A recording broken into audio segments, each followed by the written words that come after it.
Hi friends, మనకైతే ఇప్పుడు 32 inches బోయ్ panel వచ్చిందనమాట. దీని ప్రాబ్లం చూసుకుంటే మనకి ఇక్కడ లైన్స్ ఉన్నాయి చూడండి, వర్టికల్ లైన్స్. ఇదన్నమాట ప్రాబ్లమ్. ఇప్పుడైతే మనం ఈ ప్రాబ్లమ్ని క్లియర్ చేసి ఆఫ్టర్ పిక్చర్ ఎలా వస్తుందో చూద్దాము. ఓకేనా? ప్రాబ్లమ్ అని చూసుకుంటే మనకి కాఫ్ ఐసీ అన్నది ప్రాబ్లం ఉందన్నమాట. మనమైతే దీన్ని ఇప్పుడు రిమూవ్ చేసి అండ్ ఇక్కడ బై హ్యాండ్తో అన్న టచ్ చేసినట్లయితే మనకు చూడొచ్చు ఇక్కడ పిక్చర్ అనేది రావడం జరిగిందనమాట. ఓకేనా? ఇప్పుడైతే మనము ఈ కాఫ్ ఐసీని అన్నది రెడీ చేద్దాం. ఇక్కడ చూడొచ్చు మళ్ళీ లైన్స్ అనమాట. ఎందుకంటే ఇది ప్రాబ్లం ఉండడం వల్ల మనకు అక్కడ లైన్స్ తెలుస్తుంది.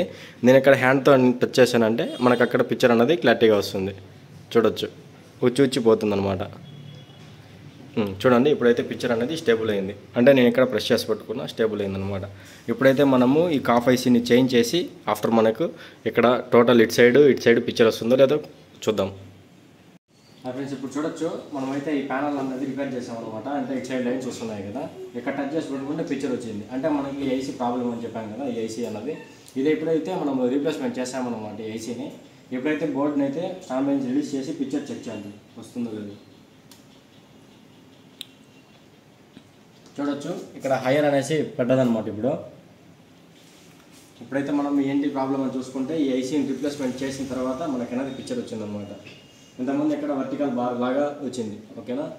ఇప్పుడైతే ఫుల్ చెక్ చేద్దాం ఒకసారి, పిక్చర్ ఎంత క్లారిటీగా ఉందా లేదంటే మనకి ఏమైనా లైన్స్ ఏమైనా ఉందా అనేసి మనం ఒకసారి.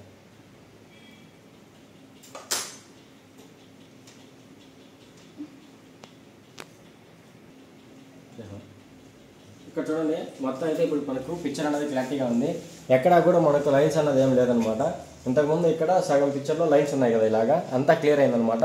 ఎక్కడ కూడా చూసుకోవచ్చు మనకి ఎక్కడ కానీ ఒక లైన్ అన్నది కూడా లేదనమాట. ఓకేనా? ఈ ప్యానల్ అయితే గుడ్ కండిషన్లో రెడీ అయిందనమాట. మన వరకు మీకు నచ్చినట్టయితే లైక్ చేయండి, షేర్ చేయండి, సబ్స్క్రైబ్ చేయండి.